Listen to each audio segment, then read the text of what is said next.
You know, CX professionals are just some awesome people, right? I mean, you all see this when you're out talking to each other in the hallway right now.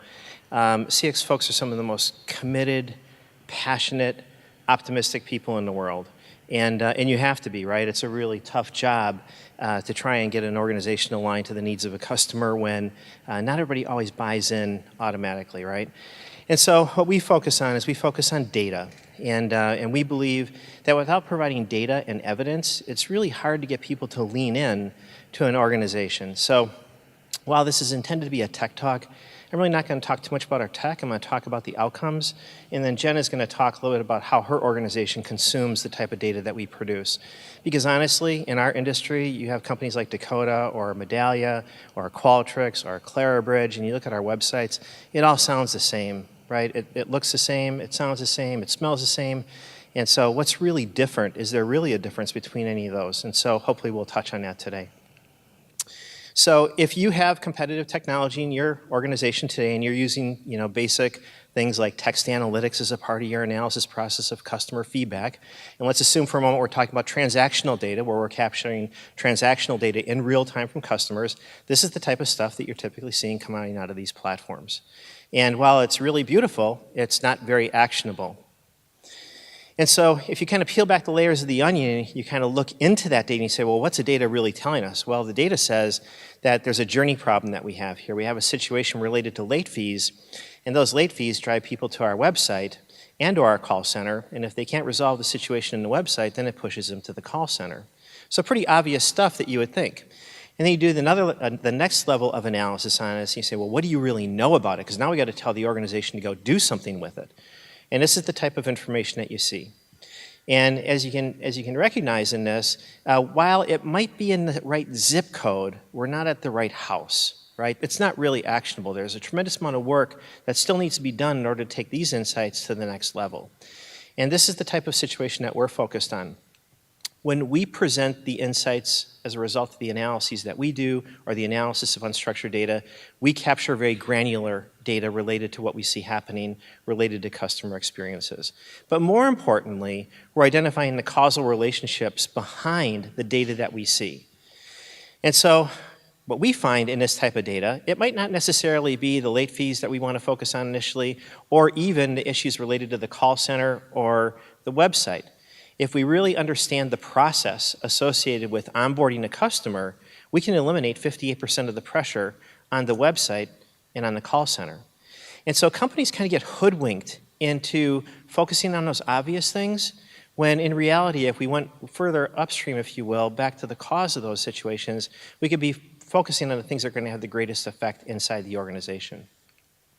The types of data that we see inside the insights that we provide are far more granular as it relates to the types of things that we need to do relative to creating value for our clients.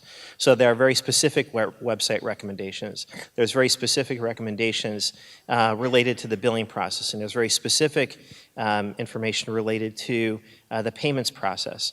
And as a result of our analysis, this is an analysis we did for a client recently, they also had an ongoing website initiative to improve the quality of the website, to make it more user-friendly and so on. And as a result of the analysis that we received, it actually made things worse for clients. And so the problem that organizations have, in most cases that we see, is that to go say we need to go focus on the website isn't enough. It's what part of the website is going to have the greatest effect. And kind of the backdrop to what we focus on to create this level of distinction in the data is we identify the emotions around customer experiences. So what are the experiences that cause confusion?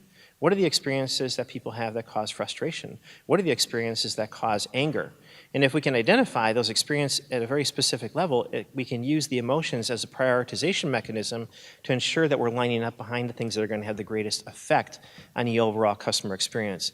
And one of our claims to fame is that we basically say, when we run our customer experience platform, we're identifying the root cause of the organizational behaviors that have the greatest impact on customer experience. And this allows us to create a very nice prioritized list of things that we should be focused on that are then tied to revenue, customer lifecycle value, and all the things that we're very interested in. So I'm not going to talk about how we do it because I'd bore you all to tears. But what I wanted to do is I wanted Jen to talk a little bit about an organization that has now consumed this data, and it's actually transformed how the executive leadership team talks about customer experience as a result of leveraging some of these insights. Yeah, perfect. So I see some of you out there from my former company, so I'm going to kind of flip back to that first. So when I came into my current role, I'm the global vice president at FleetCor, and I have responsibility for, I'm trying to think now, 72 acquisitions that we've had and 20 lines of business. Very little customer experience and voice of customer in that organization. Based on my previous experience at my previous organization, I've worked with some of the top vendors that are out there, CX vendors, so Medallia, InMoment, Qualtrics. We'd even built in-house solutions. So when I came to David and Decooda, I knew that I was looking for something very specific.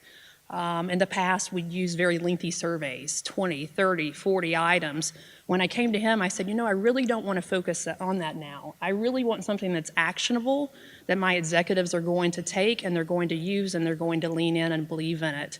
And so the unique thing about Decooda is they focus on emotions. So previously, a lot of the surveys I've worked with very focused on attitudes, behaviors, cognitions. This is truly thinking about how do emotions drive behavior, and it's with 4 simple questions. But the gold mine question is the #1 question that we could never get right at my previous organization, and it was because of the software we were using.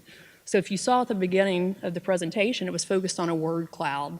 What we find now is all of this data that you're seeing is it's coming from basically an open-ended, emotional-based question from our customers. So as opposed to having lengthy lists of basically things that we think that are important to customers, now our customers are telling us. The unique thing about this too is the response rates. I've never seen this before in any type of research. So I've been doing this for 20 years.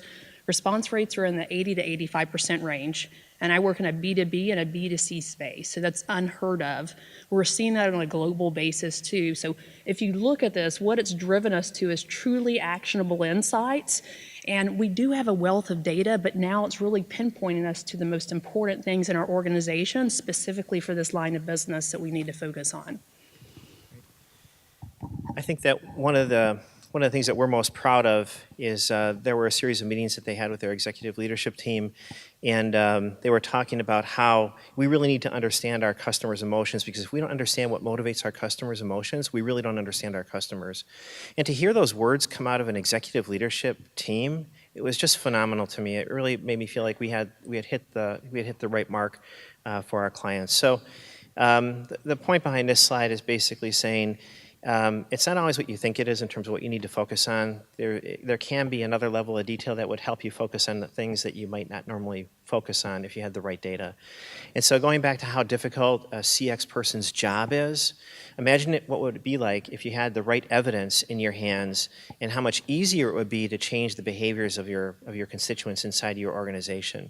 You know, Jen is a phenomenal CX professional in terms of her ability to build coalitions across an organization that has grown through all these different acquisitions. She's amazing. But without the right evidence, it's really hard to get people to lean in and believe and participate and rethink transforming the business going forward. And so what we've been able to prove is that we can focus on the right things. We can eliminate a lot of things that cause tension for our clients, that drive defection and loss of revenue and things along those lines. So I think that we're just about out of time. One last thing I wanted to mention is that in January, we're going to do something transformational for the industry. We are going to launch a survey platform. It is a full-function survey platform. Every form of logic that you'd ever want for surveys, we're going to open source it and make it available for free on an unlimited basis in a SaaS model. So if you're paying for SurveyMonkey or any other application out there, this is going to be a free model that anybody will have access to. You can export the data as SAS, SPSS, or R. What's in it for us is that we will have a connection back to our Insights platform if people want that, but we are going to make it fully available to the world for free going forward, making research easier for everybody. So that's all we had, but thank you and appreciate the opportunity.